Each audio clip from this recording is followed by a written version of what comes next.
पंचम बैच के प्रशिक्षण में प्रतिभागी जो भी हमारे शिक्षक वर्ग हैं, आप सभी का स्वागत, अभिनंदन, वंदन।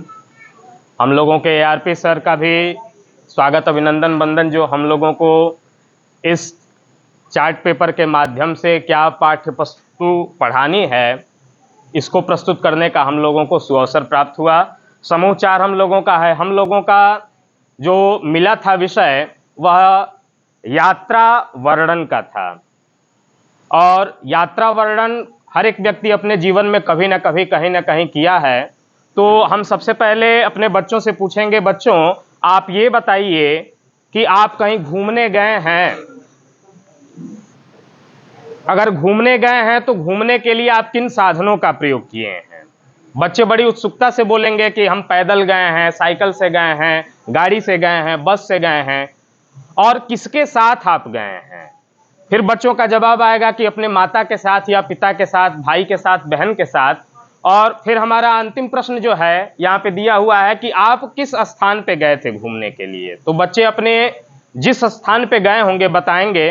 तो हमारा प्रश्न यह रहेगा कि बच्चे से कि जो पाठ हमारा है, हम ऐसे प्रश्नों को पूछें कि बच्चों के द्वारा ही उस पाठ का उत्तर हमको प्राप्त हो जाए। जैसा कि हम लोगों का यात्रा वृत्तांत का जो पाठ वर्णन है, कक्षा 3 की पाठ्य पुस्तिका जो हिंदी की है, कलरव, वाराणसी की यात्रा। अद्भुत शहर है वाराणसी अपने आप में, और उस वाराणसी की यात्रा नामक शहर पाठ का जब हम प्रस्तुतिकरण बच्चों के सामने करेंगे तो ऐसे बच्चों के समक्ष उस यात्रा वृत्तांत का वर्णन हम करें कि बच्चे हमसे आत्मीय लगाव के साथ जुड़ें।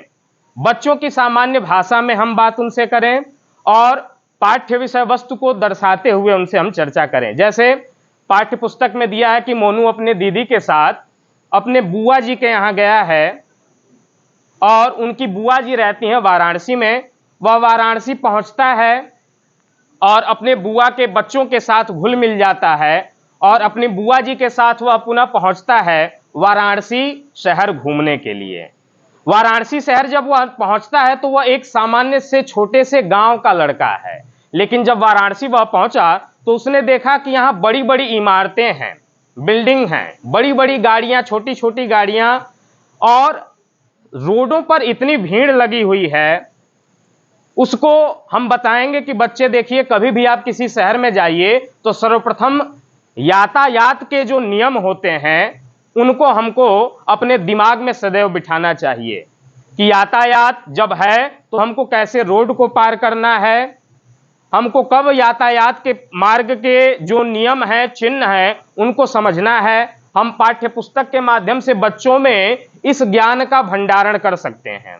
उसके बाद वह बच्चा पहुंचता है, चूंकि काशी देवाधिदेव महादेव की नगरी है, वह बाबा विश्वनाथ के दर्शन के लिए पहुंचता है, और काशी कला, संस्कृति, साहित्य इन विधाओं से जुड़ा हुआ है।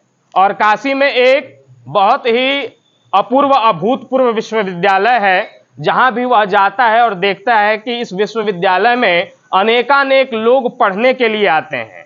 लेकिन वह लड़का बस बचपन में यही समझा है, सुना है कि माताजी या बुआ जी को बुखार हुआ था तो बीएचयू ले गया था पिताजी ने हॉस्पिटल में उनको दवा कराने के लिए। लेकिन वो वहां पहुंचा तो उसने देखा कि यहां तो एक नहीं, अनेकानेक विषयों के जो भी पाठ्यक्रम है पढ़ाए जाते हैं। भारत के ही नहीं अपितु देश विदेश के भी विद्यार्थी यहां पर पढ़ते हैं। और आपको जान करके आश्चर्य होगा कि पूरे विश्व में काशी हिंदू विश्वविद्यालय का अपना एक स्थान है। अगर पूरे विश्व के 100 विश्वविद्यालयों को देखा जाए तो काशी हिंदू विश्वविद्यालय अपना स्थान लाता है, जिसके संस्थापक मदन मोहन मालवीय जी हैं।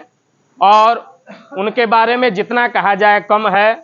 उन्होंने अभूतपूर्व ऐसी कृति का निर्माण कर दिया जो हमारी आने वाली पीढ़ी धरोहर के लिए ज्ञान का एक वरदान है।